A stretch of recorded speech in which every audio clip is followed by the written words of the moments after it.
चार और बड़ी खबरें आपके सामने रख देते हैं। ट्रंप एक बार फिर से एक्शन मोड में नजर आ रहे हैं। ईरान पर फुल स्केल सैन्य अभियान पर मंथन किया जा रहा है। ट्रंप के सामने कई मिलिट्री ऑप्शन जो है वो रखे गए हैं। इजरायली रिपोर्ट का ये बड़ा दावा है।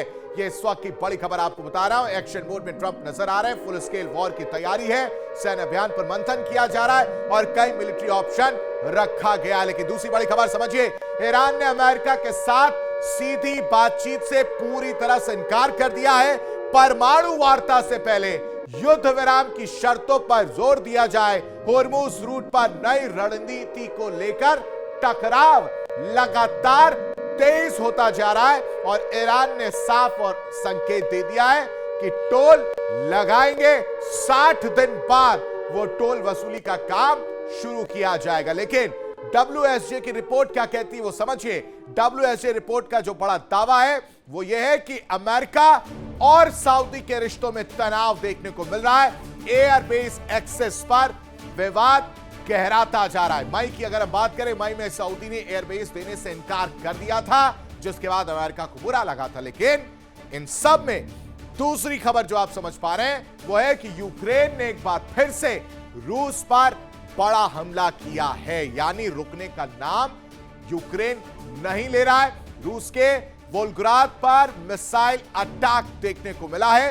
रूस के डिफेंस प्लांट को एक बार फिर से निशाना बनाया गया। लेकिन इन सब के बीच एक और बड़ी खबर आपको बता दें, ईरान की अमेरिका को बड़ी चेतावनी देखने को मिल रही है। ईरानी संसद के स्पीकर गालिबाफ ने यह चेतावनी दी है। कह रहे कि समझौता टूटा तो युद्ध के लिए तैयार रहे।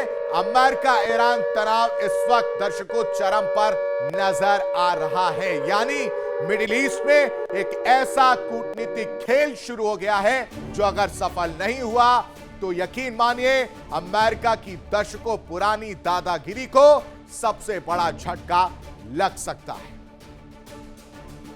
सऊदी अरब, कतर और ओमान अब ऐसी ईरान डील पर काम कर रहे हैं जिसमें अमेरिका की कोई भूमिका नहीं। अमेरिका का कोई भी लेना देना इससे नहीं होगा। साइडलाइन कर दिया गया है। यह तो सुपर पावर है और सुपर पावर को इस साइडलाइन करने की तैयारी इस प्लानिंग के तहत हो रही है। यानी मकसद साफ, खाड़ी में चाहिए स्थायी शांति, खाड़ी में चाहिए तेल व्यापार पर सुरक्षा और खाड़ी में चाहिए ईरान के साथ ऐसा समझौता जिसे वॉशिंगटन की मंजूरी की जरूरत ही ना पड़े। यानी डायरेक्टली ये कहे तो वॉशिंगटन के ऊपर डिपेंड ना रहना पड़े।